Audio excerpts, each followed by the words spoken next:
ရတနာဘောကသူရေးစားမဟုတ်ကြောင်းအပြည့်ညင်းလိုက်လို့ဝေဖန်ခံနေရတဲ့အရှိန်တင်သူပရိသတ်များအားလုံးပဲမင်္ဂလာပါရှင်ရွှေမလေးချန်နယ်ကနေပြန်လည်ကြိုဆိုလိုက်ပါတယ်။ကိုယ့်ရဲ့ချစ်သူကိုတန်ဖိုးမထားဘူးဆိုပြီးတော့လူမှုကွန်ရက်စာမျက်နှာတွေပေါ်မှာပရိသတ်တွေရဲ့ပြင်းပြင်းထန်ထန်ဝေဖန်မှုတွေကိုခံနေရတာကတော့လက်ရှိမှာပရိသတ်အားပေးမှုအခိုင်အမာရရှိနေတဲ့တရုတ်ဆောင်မင်းသားရှိန်တင်သူပဲဖြစ်ပါတယ်။အားလုံးသိကြတဲ့အတိုင်းပဲရတနာဘောနဲ့ရှိန်တင်သူဆိုတော့ဇလန်တွေတော်တော်များများမှာအတူတူတွဲဘက်တရုတ်ဆောင်ခဲ့ကြပြီးတော့သူတို့နှစ်ယောက်ရဲ့ပုံစံတွေကပရိသတ်တွေရဲ့ရင်ထဲကိုတကယ်ရောက်ရှိခဲ့ရပါဒီလိုနဲ့အားပေးလာကြရင်အထိုးထိပ်ကိုရောက်သွားတဲ့အချိန်ကတော့ပြီးခဲ့တဲ့ Academy စုပြီးပွဲကြီးမှာပါရတနာဘော Academy စုရောက်ရှိသွားတဲ့အချိန်မှာရှိန်တင်သူတယောက်ဝမ်းသာလွန်လို့မျက်ရည်တွေတောင်ကျခဲ့တဲ့အထိခံစားချက်တွေပြင်းပြခဲ့တာကိုအားလုံးကအမြင်တွေ့ခဲ့ရပါတယ်ဒီလိုရင်တွင်းပြည့်ခံစားချက်တွေကြောင့်ပဲတာမန်လုပ်ဖို့ကင်ဘက်တွေထပ်ပို့တယ်လို့ယူဆပြီးတော့သူတို့နှစ်ယောက်ကတော့တကယ်ကိုသိကြတဲ့ချစ်သူတွေပါလားလို့ပရိသတ်တခဲနဲ့ကအယုံကြည်ခဲ့ကြတာပဲဖြစ်ပါတယ်သူရဲ့ထင်ထားတာတဲ့ပိုလွန်နေတဲ့ခံစားချက်ပြသမှုကဒီကောလဟလတွေကိုပို့ပြီးတော့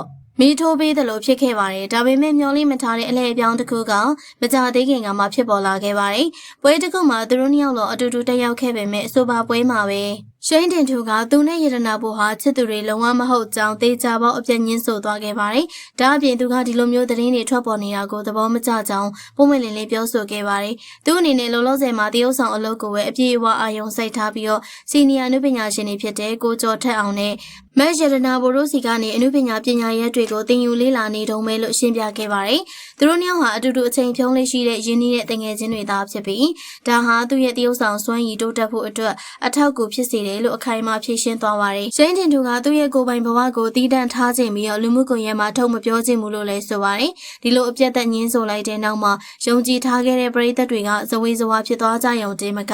အများစုကရှိန်တင်သူကိုယောက်ျားလေးတစ်ယောက်ဖြစ်ပြီးပွင့်လင်းမှုမရှိဘူး။ကိုချစ်သူကိုအတိအမှန်မပြုတ်ဘူးဆိုပြီးတော့ပြင်းပြင်းထန်ထန်ဝေဖန်လာကြပါတယ်။ဒီကိစ္စနဲ့ပတ်သက်ပြီးတော့ပရိသတ်တွေကြားမှာတာမန်ဝေဖန်မှုတွေချက်ပိုနက်နေတဲ့သုံးသက်ချက်အမျိုးမျိုးလဲထွက်ပေါ်နေပါတယ်။တချို့သောပရိသတ်တွေကတော့ဒီလိုညင်းဆိုရတာက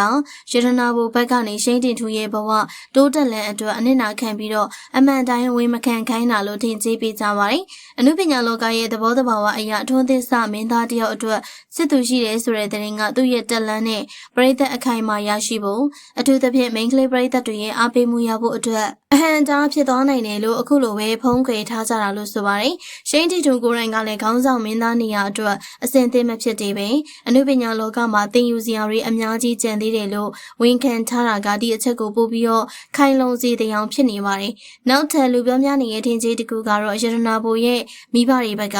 ရှိန်တင်ထူနဲ့ပတ်သက်ပြီးတော့လောလောဆယ်မှာသဘောမတူသေးရကြောင်းအခုလိုတိုးတိုးတိတ်တိတ်နေကြတာဖြစ်မယ်လို့ယူဆနေကြတာပါ။